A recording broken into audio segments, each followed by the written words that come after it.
Il faut être très, très minutieux, avoir le sens de la symétrie, être donc très, très méticuleux. On met un petit peu de vapeur à l'intérieur. Puis hop, tu vois, tu perds déjà des plis qui étaient fort marqués. La fibre, en fait, ça se travaille, hein, parce qu'elle peut être en boule et puis après, on arrive à l'avoir beaucoup plus floconneuse. Hein.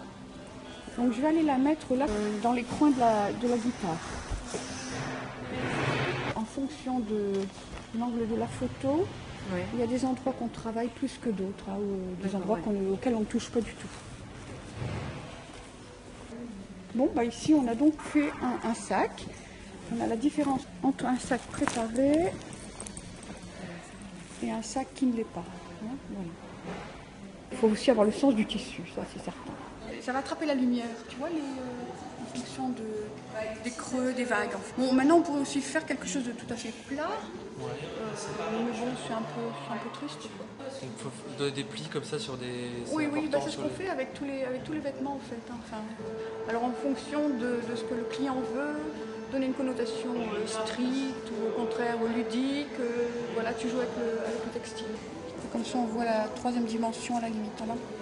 Ça anime un petit peu le produit. Bon, après, il y a aussi, je pense, connaître un petit peu aussi la tonalité des coloris. Donc bien, je vais commencer par le repasser, bien sûr. Et comme donc il va être shooté sur le devant, je ne vais préparer que le devant.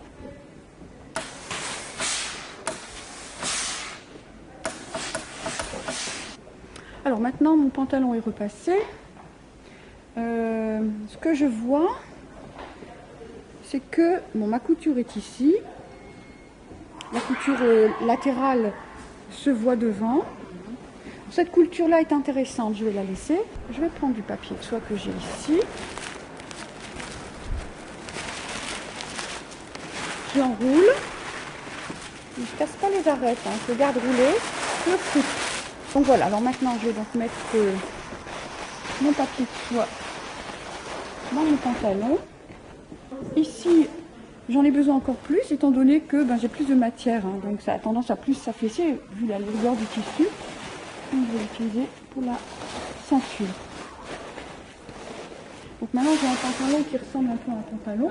Hein, et puis après, il ne reste plus qu'à mettre en place. Alors donc le papier de soie est géant pour ça parce que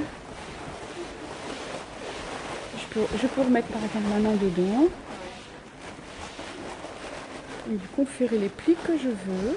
Maintenant, si je veux par exemple gonfler cette poche, comme on fait pour les enfants, je vais mettre un peu de bourre. Et tout de suite, on aura l'ombre ici qui va se faire. Et donc, on aura un peu cet aspect. Hein. Voilà. Être ingénieux aussi avec le scotch. Là.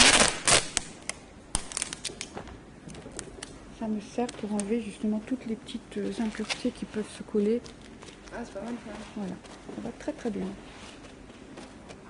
C'est tout en finesse en fait, hein, tout en feeling. Voilà.